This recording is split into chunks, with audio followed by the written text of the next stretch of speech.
We are solving two-step equations. They have 2 steps. Now, here's the equation. Some of you could look at this and find out what number makes this true. But it's better to think of the unpacking it first. And the way you do that is you basically got to get x by itself. To get x by itself, the first thing you need to do is get rid of this minus 5.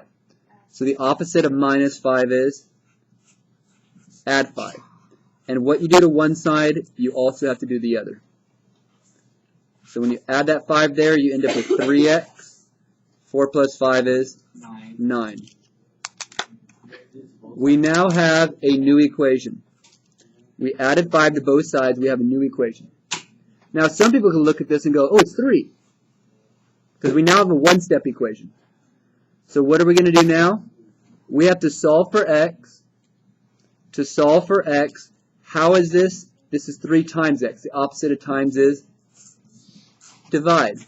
So what you're going to do is divide by 3. And for your second step, 9 divided by 3 is 3. So if you plug 3 back in, 3 times 3 is 9. 9 minus 5, does that get you 4? Yes.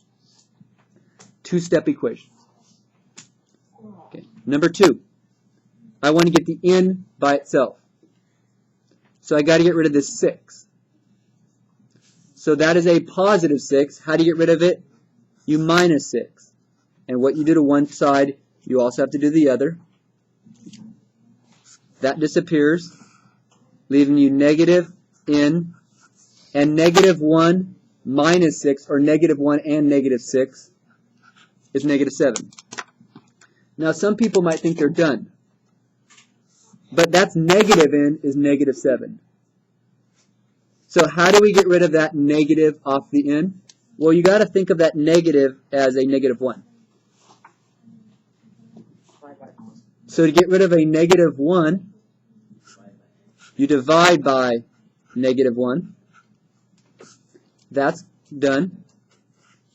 N equals 7. Because a negative 7 divided by negative 1 is positive 7. If you plug that back in, does 6 minus 7 give you negative 1? Yes. Last one. Now it's a little bit different because the h is on the right side, but that doesn't matter. We still solve it, leaving h on the right side. That's okay. So I'm going to get the negative 6h by itself.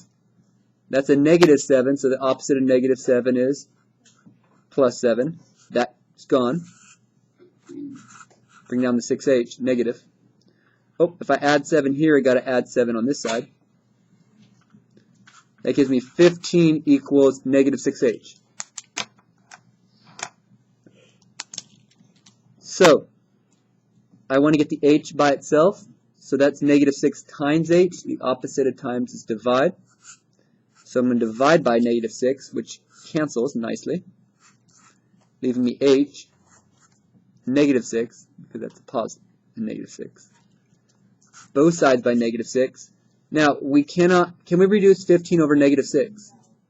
Yes. 3 goes into both those.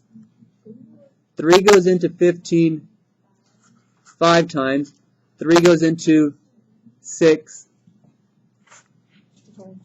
2 times. Now, I don't like my answers. I like my h on the left side. So, do you understand I could just flip-flop these? So, what does h equal? Well, if I have 5 divided by negative 2, isn't my answer negative? Yes. If one of them is negative, the answer is negative. Now, could I have left the negative on the bottom? Yes. Yeah. Could I also put it in the middle? Yeah. Could I also put it on top? Yes. Because if I put it in any of those spots, the answer is negative. Yeah. It's just nicer. I usually like to put it right in the middle. Yes.